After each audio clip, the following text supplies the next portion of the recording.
Nalazimo se na grobu sveštenika Mladena Dinića Paroha Ćurlinskog, koji je ubijen novembra 1915. godine u selu Jankina Padina, nedaleko od Bele Palanke.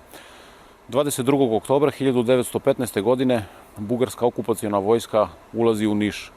Odmah prilikom njihovog dolaska uspostavljena je takozvana Moravska vojno-inspekciona oblast.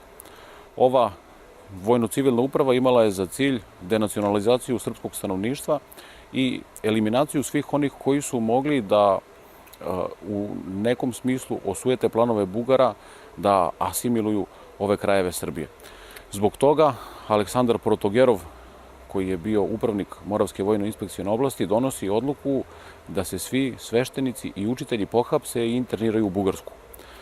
Prema svedočenju jednog preživelog sveštenika koji se zvao Milija Jončić, sveštenici su pozvani u komandanstvo radi dobijanja takozvanih otkritnih listova koji bi njima dozvolili slobodno kretanje. Međutim, sveštenici su pohapšeni i odvedeni u Nišku tvrđavu, u kazamat koji se nalazi u današnjoj zgradi Istorijskog arhiva i odatle su noću između 12. i 13. novembra 1915. godine povedeni vozom ka Bugarskoj. Dolaze do Bele Palanke gde ih Bugari izvode iz voza i odvode u kafanu Petra Stefanovića da prenoće. Tokom noći su ih probudili i javili da je hitno naređen put za Sofiju i peške poveli ih starim putem za Pirot. U jednoj klisuri, u ataru sela Kremenica, koja se zove Jankina Padina, prema svedočanstvima preživelog sveštenika Milija Jončića, Bugari su plotunima pobili, a zatim gasom spalili posmrtne ostatke sveštenika. Jedan od njih bio je i sveštenik Mladen Dinić. Njegova supruga Krasa 18. oktobra 1918. godine, nakon oslobođenja Niša, pred Međunarodnom komisijom za utvrđivanje zločina Bugara u Prvom svetskom ratu, čiji je predsednik bio Rudolf Archibald Rice, daje izjavu o stradanju svog supruga i kaže da je on bio uhapšen zajedno sa ostalim niškim sveštenicima, da je vlastotinački učitelj Petar Spirić posvedočio da su oni 12. novembra povedeni iz Niške tvrđave u internaciju u Bugarsku i da su pobijeni odmah iste noći 13. novembra 1915. Ono što je najtragičnije od svega je da niko od porodica tih pobijenih sveštenika nije znao šta se sa njima desilo.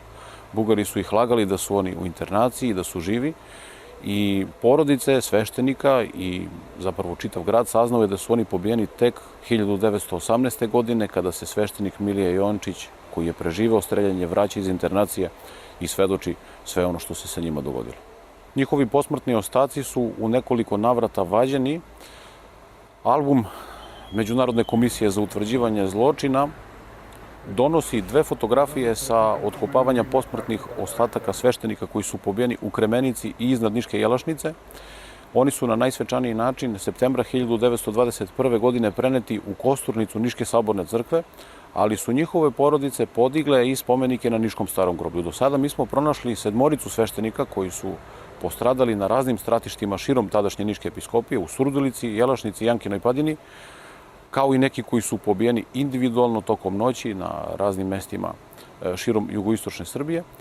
I ovo je jedan od tih spomenika. Takođe, ovde se nalaze i grobovi koji su prazni, sveštenika Cvetka Bogdanovića, Save Petkovića, zatim Trndafila Kocića koji je ubijen u Surdulici i čije je telo Rudolf Archibald Rice otkrio, kao i mnogi drugi sveštenoslužitelji Niške eparhije.